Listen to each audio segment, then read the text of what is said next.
2025 വിട പറയുന്ന സമയത്ത് മലയാളികൾ ഏറ്റവും വലിയ നഷ്ടമായി കരുതാൻ പോകുന്നത് നടൻ ശ്രീനിവാസിന്റെ വേർപാടാകും. രോഗശയ്യയിലായിരുന്നെങ്കിലും ഒന്നിനെയും കൂസാത്ത പ്രകൃതക്കാരനായതുകൊണ്ട് തന്നെ തങ്ങൾക്ക് ഏറെ പ്രിയപ്പെട്ട കലാകാരൻ അവയെല്ലാം അതിജീവിച്ച് തിരികെ വരുമെന്ന പ്രതീക്ഷ സിനിമാ പ്രേമികൾക്കുണ്ടായിരുന്നു. നല്ല നടൻ, നല്ല തിരക്കഥാകൃത്ത്, നല്ല സംവിധായകൻ, അതിനുമപ്പുറം നല്ലൊരു വ്യക്തിത്വം കൂടിയായിരുന്നു മലയാളികളുടെ എല്ലാവരുടെയും പ്രിയപ്പെട്ട ശ്രീനി. നായക സങ്കല്പങ്ങളെ തന്നെ മാറ്റിമറിച്ച പച്ചയായ നടൻ. അദ്ദേഹത്തിൻ്റെ എഴുത്തിനെ പ്രണയിക്കുന്നവരാണ് ഏറെയും ഉള്ളത്. ആശയപരമായി എതിർപ്പുള്ളവർ പോലും അദ്ദേഹം അന്തരിച്ചു എന്ന വാർത്ത ഒരു ഞെട്ടലോടെ തന്നെയാണ് കേട്ടത്. കാലം എത്ര പിന്നിട്ടാലും മലയാള സിനിമയിൽ മറ്റൊരു ശ്രീനിവാസൻ ഉണ്ടാവുകയില്ല എന്നുള്ളതാണ് സത്യം. കഴിഞ്ഞ ദിവസം മുതൽ ഇന്ന് ഉച്ചവരെയും എറണാകുളത്തെ ടൗൺ ഹാളിലേക്കും കണ്ടനാട്ടെ വസതിയിലേക്കും ജനങ്ങളുടെയും കലാകാരന്മാരുടെയും ഒഴുക്കായിരുന്നു. തെന്നിന്ത്യൻ സിനിമയിലെ ഒട്ടുമിക്ക താരങ്ങളും അനുശോചനം രേഖപ്പെടുത്തി. നടൻ സൂര്യ, പാർത്ഥിബൻ തുടങ്ങിയവർ സമയം കണ്ടെത്തി കണ്ടനാട്ടെ വസതിയിൽ എത്തി അനുശോചനം അറിയിച്ചിട്ടുണ്ട്. ശ്രീനിക്കരികിലേക്ക് ആദ്യം ഓടിയെത്തിയവർ അദ്ദേഹത്തിന് എന്നും പ്രിയപ്പെട്ടവരായ മോഹൻലാലും മമ്മൂട്ടിയുമായിരുന്നു. ഏറെ നേരം പ്രിയ സുഹൃത്തിനരികിൽ ഇരുന്നു പുതുതലമുറയിലെ താരങ്ങളായ നസ്ലിനും നിഖിലയും ശ്രീനാഥ് ബാസിയും മുതൽ മുതിർന്ന ചലച്ചിത്ര പ്രവർത്തകർ വരെയും ശ്രീനിവാസനെ അവസാനമായി കാണാൻ എത്തിയിരുന്നു. പക്ഷേ നടി മഞ്ജു വാര്യരുടെ സാന്നിധ്യം എവിടെയും ഉണ്ടായിരുന്നില്ല എന്നുള്ളതാണ് എല്ലാവരും ശ്രദ്ധിക്കപ്പെട്ടത്. ഒരുപാട് സിനിമകളിലൊന്നും ഇല്ലെങ്കിലും ഇരട്ടക്കുട്ടികളുടെ അച്ഛൻ എന്ന സിനിമയിൽ ഇരുവരും ഒരുമിച്ച് അഭിനയിച്ചിട്ടുണ്ട്.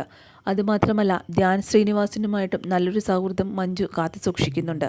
4 വർഷം മുമ്പ് കണ്ടനാട്ടെ ശ്രീനിയുടെ വീട്ടിൽ മഞ്ജു വാര്യർ എത്തിയിരുന്നു.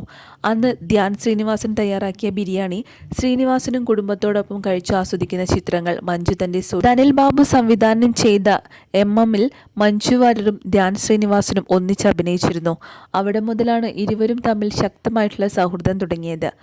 നടൻ ശ്രീനിവാസിന് അന്തിമോപചാരം അർപ്പിക്കാൻ എത്തിയില്ലെങ്കിലും പ്രിയപ്പെട്ട സഹപ്രവർത്തകന്റെ വേർപാടിൽ അനുശോചനം അറിയിച്ച് നടി തന്റെ സോഷ്യൽ മീഡിയ പേജിൽ പോസ്റ്റ് പങ്കുവച്ചിരുന്നു. എന്തു പറഞ്ഞാലും ഉച്ചത്തിലുള്ള ചിരിയിൽ അവസാനിപ്പിക്കുന്ന ശ്രീനിയേട്ടൻ ഇതാദ്യമായി തന്നെ കരയിപ്പിച്ചു എന്നാണ് മഞ്ജു പറഞ്ഞത്. ഇല്ലാതാകുന്നത് ഒരു ശരീരം മാത്രമാണെന്നും ആ പേര് ഇനിയും പല കാലം പലതരത്തിൽ ഇവിടെ ജീവിക്കുമെന്ന് വിശ്വസിച്ചുകൊണ്ട് അന്ത്യാഞ്ജലി അർപ്പിക്കുന്നു എന്നും മഞ്ജു കുറിച്ചിരുന്നു.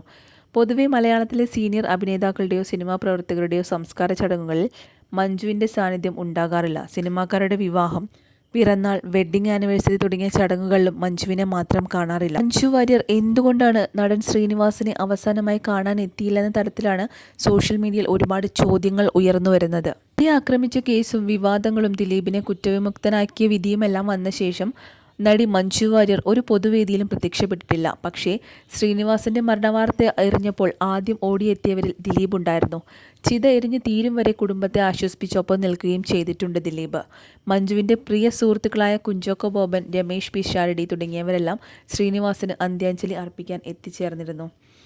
എന്നിരുന്നാലും മഞ്ജു വാര്യർ എത്തിയില്ലല്ലോ എന്നാണ് ഇപ്പോൾ പല രീതിയിലും വിമർശനങ്ങൾ ഉയരുന്നത്. എന്തൊക്കെ തിരക്കുകളുണ്ടെങ്കിലും മഞ്ജുവിന് ഒരു നോക്ക് ശ്രീനിവാസിനെ കാണാൻ എത്താമായിരുന്നു എന്ന് പലരും കമൻറ്റ് ബോക്സുകളിൽ അഭിപ്രായങ്ങൾ രേഖപ്പെടുത്തുക വരെ ചെയ്തിട്ടുണ്ട്.